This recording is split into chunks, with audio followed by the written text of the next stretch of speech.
Hello guys. అసలు చాలా మంది కామన్‌గా అడిగే క్వెషన్ ఏంటంటే, అసలు ఏ టైమ్ ఫ్రేమ్‌లో ఎంట్రీ తీసుకోవాలి? ఏ టైమ్ ఫ్రేమ్‌లో ఎగ్జిట్ తీసుకోవాలి? అసలు ఏం చేయాలి? అసలు ఏ టైమ్ ఫ్రేమ్‌లో ట్రేడ్ చేయాలని కూడా అడుగుతారు. అయితే ఏంటంటే సింపుల్‌గా చెప్తాను వినండి. అసలు టైమ్ ఫ్రేమ్ అంటే ఏంటంటే, tell how much time one candle represent. అంటే ఒక క్యాండిల్ ఎంత టైమ్‌ని రిప్రజెంట్ చేస్తుంది. అంటే 5 మినిట్స్ టైమ్ ఫ్రేమ్‌లో ఒక క్యాండిల్ 5 మినిట్స్ అని అర్థం. అయితే మీరు చూసినట్టయితే if time frame changes, candle meaning changes. ఇది వన్ ఆఫ్ ది ఇంపార్టెంట్ విషయం అన్నమాట. అసలు ఒక టైమ్ ఫ్రేమ్ చేంజ్ అయితే చాలు క్యాండిల్ మీనింగే చేంజ్ అయిపోద్ది. అంటే పెద్ద టైమ్ ఫ్రేమ్ తీసుకున్నాం అనుకోండి, అది చాలా ఎక్కువ రోజులు మూన్ ఇండికేట్ చేస్తది. అసలు వై టైమ్ ఫ్రేమ్? అసలు టైమ్ ఫ్రేమ్ ఎందుకు ఫార్మ్ అవుతాయి? అసలు ఎందుకు తీసుకోవాలి? బిగ్ ప్లేయర్స్ ఏం చేస్తారంటే మార్కెట్‌ని స్లోగా మూవ్ చేస్తారు. సో ఏంటంటే ఈ మార్కెట్ స్లోగా మూవ్ అవ్వడం వల్ల ఏమవుద్దంటే ఇది పెద్ద టైమ్ ఫ్రేమ్స్‌లోనే కనిపిస్తది. అంటే లైక్ 1 మంత్ టైమ్ ఫ్రేమ్ అలాంటి టైమ్ ఫ్రేమ్స్‌లోనే కనిపిస్తది. సో అందుకే హయ్యర్ టైమ్ ఫ్రేమ్స్ తీసుకోవాలి.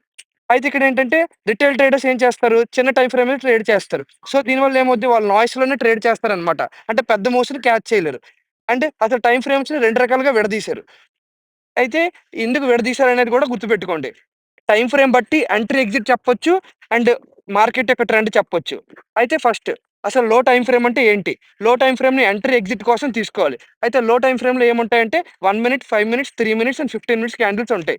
కానీ అందులో 15 మినిట్స్ అనేది బెస్ట్ అనమాట ఎంట్రీ, ఎగ్జిట్‌కి. అయితే హయ్యర్ టైమ్ ఫ్రేమ్స్‌లో ఏముంటాయి? ఇదేంటంటే మార్కెట్ డైరెక్షన్ కోసం అసెస్ చేయడానికి యూజ్ చేస్తారు. అయితే హయ్యర్ టైమ్ ఫ్రేమ్స్‌లో 1 అవర్, 4 అవర్స్ డైలీ, వీక్లీ ఉంటాయి. కంటెంట్ నచ్చితే like, share and subscribe to my channel.